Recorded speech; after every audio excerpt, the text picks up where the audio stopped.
Kids in Springfield are being hit hard by asthma lately. More than 1 in 5 of the city's kids have the disease, and they're twice as likely as other Massachusetts kids to wind up in the ER because of it. Why? And what does it feel like to deal with asthma every day?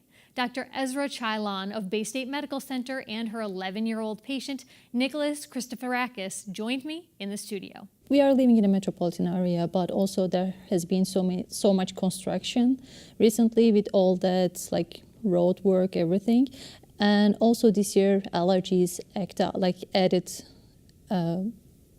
additional asthma problems. So we have a lot of dust in the air, yeah, and extra pollen too, right? Yes. Because what were the weather conditions that really made the pollen pop this year? So this year, winter was a prolonged winter. So spring came so late, but it came so fast, and it overlapped with the summer.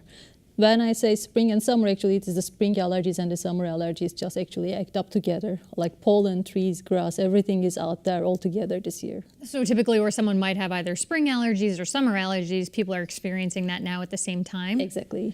Nicholas, I see you sort of nodding your head a little bit here. Are some of the things that Dr. Caylan is saying, are you experiencing them? Do you notice either your allergies acting up at all?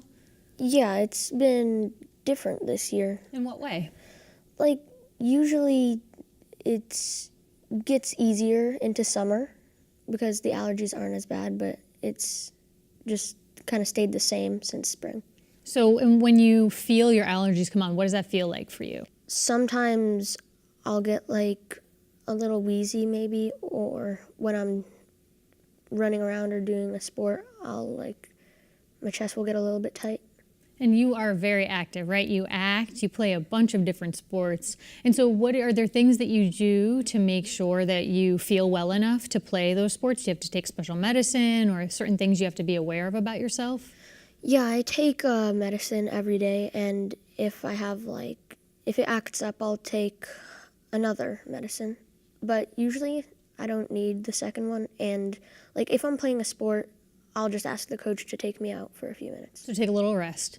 So Dr. Caylan, when you're working with kids, Nicholas, you're 11, right? Yeah. When you're working with children who are Nicholas's age or even younger, what are you helping them to understand about asthma, having their parents understand? Yeah.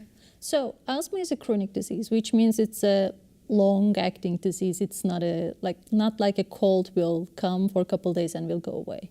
And I think Nicholas has asthma for 9 years, 10 years almost now. Yeah. And this is exactly what we are dealing for.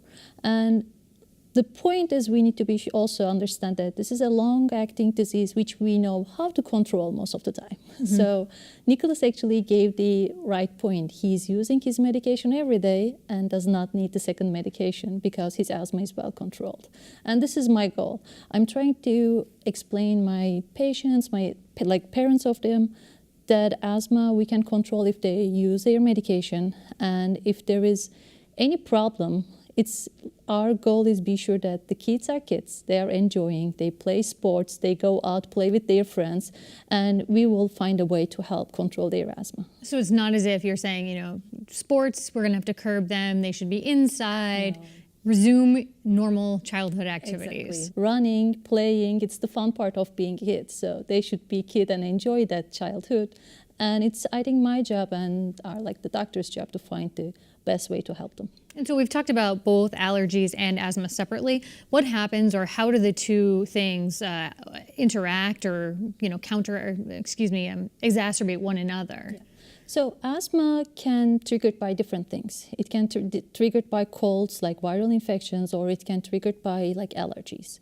This is the response your body is giving when exposed to allergens. Some people will have eczema, skin problems. Some will have only runny nose, and some will get asthma. And this is all goes together in the body, which we call atopic diseases. And allergies can be a bad trigger for asthma. And so this is something also that research shows us minority groups will experience at a higher rate. Do we know why that is? It's really the response of the body. We still don't know everything about why asthma causing all that problems. And this is why we still don't have a cure. We are just trying to control it. So using medicine to sort of help moderate what's happening for people. Exactly. Again, you're nodding your head. Now, you said when you've had asthma as you've experienced it, now that you're 11, is it different from when you were a bit younger? Do you feel different, your symptoms different? It just kind of fluctuates with the allergies because they think it's allergy induced, and that's why I get like allergy shots. And so meaning that the allergies make the asthma a little bit worse? Yes. Or Allergies can cause like asthma problems, much more frequent asthma problems, especially when we think that you're exposing something every day. Like a cold will take 1 week, but the pollen's trees out there for months and you're walking outside every day, so you're exposing them every day and they can trigger your asthma any day. And what do we know about how either allergies or asthma changes as we age? Will it get better? Will it get worse? It really depends on the patient. Sometimes it can get better, sometimes with age it can get worse. This is why we are monitoring our patients one by one. Are there things that the public should know about ways that they can best take care of themselves when maybe we're experiencing high pollen or more dust, like you said? Yeah. So for the pollen and trees, as we said, this is not something we can control, but there are allergy medications we can control the response our body is giving to those triggers. So we should be sure that they are taking their medication regularly, especially during that bad season. It's right for allergy medications and for asthma medications, both of them, because you need to control both allergies and asthma together to be sure that you're healthy. Does climate change impact this in any way? Do we know long term what we can expect when it comes to allergy seasons?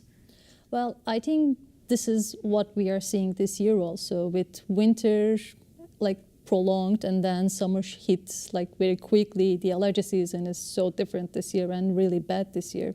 So I think it's getting somehow complicated. Great. Well, Dr. Caylan, Nicholas, thanks for coming in to talk with us today. I appreciate it.